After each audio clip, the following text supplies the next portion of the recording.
আমরা অ্যাডমিনিস্ট্রেটিভ কোনো টুল ইউজ করছি না যে মানুষের কোনো জার্নালিস্টের মুখটা বন্ধ করার জন্য। অ্যাডমিনিস্ট্রেটিভ ওয়ে কি, সেটা হচ্ছে আগে আমরা দেখেছি মন্ত্রী মিনিস্টার ফোন করতেন, সামন করতেন, এবং সবচেয়ে যে ন্যাক্কারজনক ছিল যে যেগুলো এজেন্সি যার ন্যাশনাল সিকিউরিটি নিয়ে কাজ করার কথা ছিল তারা অযাচিতভাবে সাংবাদিকদের কাজে হস্তক্ষেপ করতেন, ডিজিএফআই করতেন, ডিবি করতেন, অনেক সময় সিটিডিসি করতেন।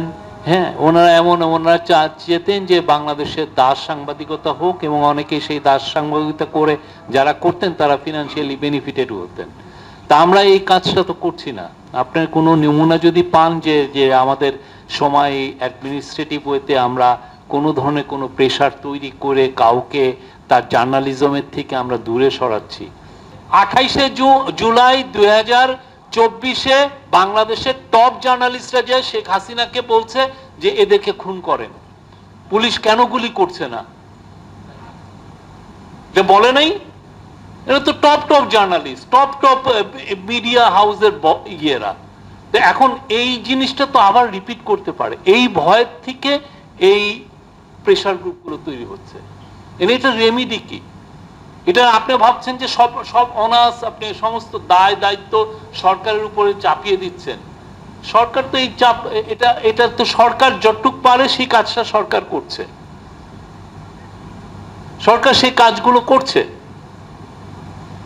কিন্তু আপনারা যারা এই পুরো এই যে ট্রাস্ট ডেফিসিট যেটা হলো, হ্যাঁ, সেই জায়গাগুলো যারা কন্ট্রিবিউট করেছেন তারা কেউ কিন্তু ওই কথাটা বলছেন না। তারা ভাবছেন যে এটা বিজনেস অ্যাজ ইউজুয়াল, পুরন দেশ হয়ে যায়, এটা সরিয়ে ফেলো, নতুন আমরা আবার শুরু করি।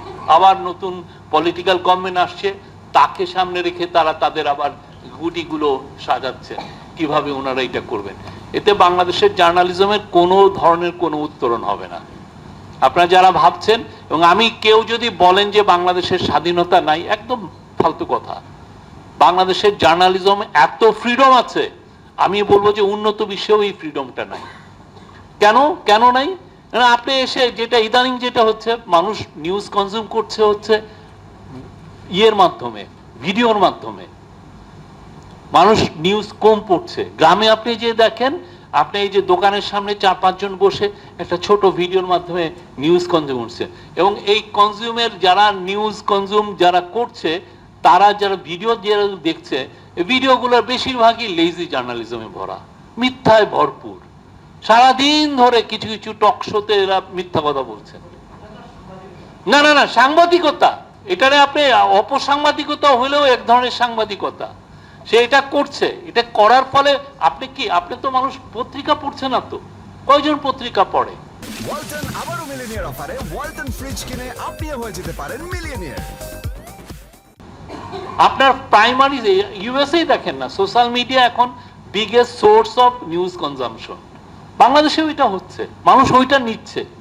এটাকে আপনি কিভাবে মনিটর করবেন? আমার নামে যাতা বলতেছে, আমাদের অ্যাডভাইজারদের নামে যাতা লিখতেছে। নোংরামির তো একটা সীমা আছে, কিন্তু এটা হচ্ছে। এখন আমি যদি বলি যে না, আপনি এই কাজটা করছেন, এটা অন্যায়, আপনি আমার নামে 40 মিনিটের একটা ভিডিও বানিয়েছেন, তার মধ্যে 320টা মিথ্যা আছে, আপনি বলবেন যে আই ফিল ইন্টিমিডেটেড, আমার উপরে প্রেশার হচ্ছে, গভর্নমেন্ট আমাকে টার্গেট করেছে, তখন আপনি আমাকে কাঠগড়ায়, আমি আমার কথাটা বলবো, আপনি আমাকে কাঠগড়ায় দাঁড় করে দিবেন। ফলে আপনি যেটা বলছেন যে জার্নালিস্ট প্রোটেকশন অর্ডিন্যান্স, আমরা মনে করি এটার দরকার আছে। অ্যাট দ্য সেম টাইম আপনার অপসাংবাদিকতার দ্বারা যারা ক্ষতিগ্রস্ত হচ্ছে তাকে আপনি কিভাবে প্রোটেকশন দিবেন, তার প্রোটেকশনটাও তো আপনার চিন্তা করা উচিত।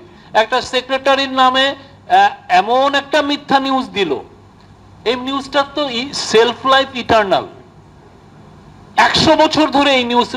উনি যখন ওনার ছেলে, ওনার নাতি, যখনই ওনারা গুগলে সার্চ করবে, দেখবে যে এই নিউজটা আসছে যে উনি এইটা মিথ্যা, তার নামে। এখন ওনাকে আপনি রিমিডি দিবেন না?